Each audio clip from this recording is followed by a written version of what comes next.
ان میں سے نمبر 1 ایران ہے۔ اگر ہم چلتے ہیں عرب سے مشرق کی طرف تو ایران ایک اعتبار سے یہ بازی لے گیا ہے پورے عالم اسلام پر۔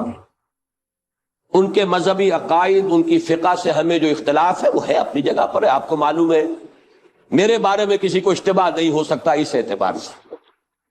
میری جس درجے دشمنی رکھی گئی ہے، جس طرح میرے سر کا جو ہے مطالبہ ہوتا تھا، 2 ہی آدمی تھے پاکستان میں کہ جن کے سر مانگے گئے، ایک کراچی کے وہ شاہ بلیغ الدین صاحب اور ایک نے۔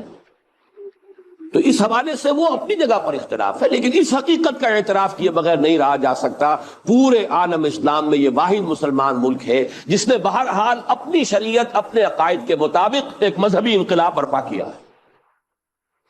اور پورے عالم اسلام میں مذہبی سطح پر حکومت کی سطح پر فنڈامنٹلسٹ صرف ایک ملک ہے، یا دوسرا جو ہے تھوڑا سا وہ ہے سوڈان، لیکن اس کی اہمیت اس لیے نہیں کہ وہ کسی عوامی انقلاب سے نہیں بنا، بلکہ وہ تو ایک فوجی انقلاب سے شکل بنی ہے جو بھی بنی ہے۔ اللہ کرے اس میں استقامت ہو، اس سے یقینی کوئی نتیجہ برآمد ہو جائے۔ خبریں بھی اچھی آ رہی ہیں، لیکن میں تو دنیا کا جو پرسپیکٹو ہے اس کے حوالے سے عرض کر رہا ہوں کہ اس پہلو سے ایران ان کا ٹارگٹ ہے، ٹارگٹ نمبر 1 ایک خاص اعتبار سے۔ ٹارگٹ نمبر 1 ایک دوسرے اعتبار سے ہم ہیں، وہ میں بعد میں عرض کروں گا۔ چونکہ حکومت کی سطح پر فنڈامنٹلزم ہے اور وہ آیا ہے ایک عوامی انقلاب کے نتیجے میں، پھر ان کے پاس تیل کی دولت ہے، اس کے خلاف اکنامک سینکشنز بھی ہو جائیں تو اگر لیبیا کھڑا ہو سکتا ہے تو بہرحال وہ بھی کھڑا ہو سکتا ہے۔ اور نقشہ وہ دنیا کو دکھا چکا ہے کہ لڑا دے ممولے کو شہباز، یہ نقشہ بھی اس نے دکھا دیا ہے۔ یہ ہے ایران کا معاملہ۔ نمبر 2 پاکستان۔ پاکستان 400 برس کی تجدیدی مساعی کا امین ہے، امانت دار ہے۔ پورے ہندوستان میں مجدد الفسانی رحمت اللہ علیہ، شاہ ولی اللہ دہلوی رحمت اللہ علیہ، سید احمد بریلوی رحمت اللہ علیہ، ان کا جہاد، پھر اس 20ویں صدی عیسوی میں یا 14ویں صدی ہجری میں علامہ اقبال جیسا مفکر، مولانا مودودی جیسا مصنف، مولانا الیاس جیسا مبلغ، شیخ الہند جیسا مجاہد حریت، پورے عالم اسلام میں ان کا پیرلل کوئی موجود نہیں۔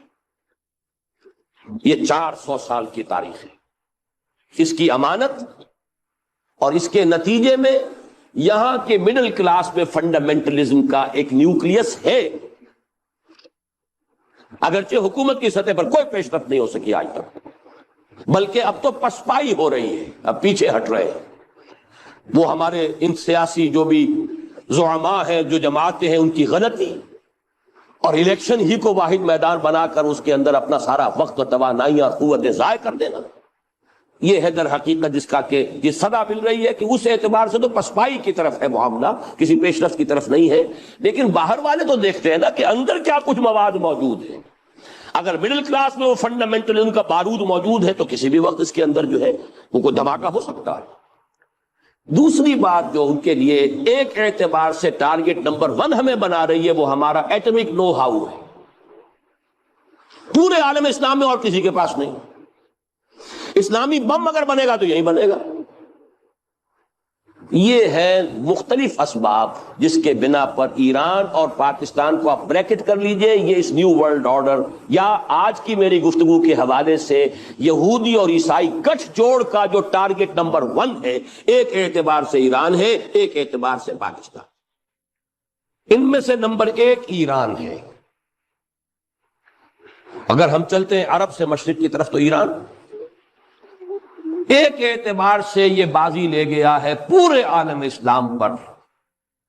ان کے مذہبی عقائد، ان کی فقہ سے ہمیں جو اختلاف ہے وہ ہے اپنی جگہ پر ہے۔ آپ کو معلوم ہے میرے بارے میں کسی کو اشتباہ نہیں ہو سکتا اس اعتبار سے۔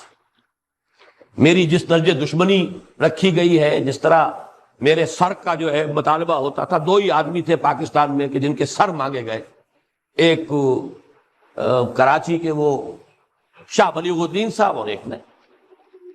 تو اس حوالے سے وہ اپنی جگہ پر اختلاف ہے، لیکن اس حقیقت کا اعتراف کیے بغیر نہیں رہا جا سکتا پورے عالم اسلام میں یہ واحد مسلمان ملک ہے جس نے بہرحال اپنی شریعت، اپنے عقائد کے مطابق ایک مذہبی انقلاب برپا کیا ہے۔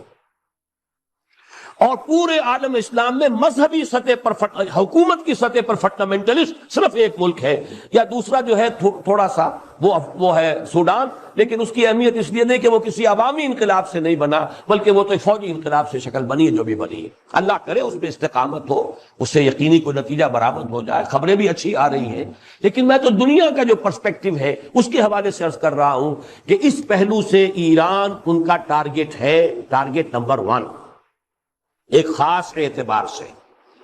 ٹارگٹ نمبر 1 ایک دوسرے اعتبار سے ہم ہیں، وہ میں بعد میں عرض کروں گا۔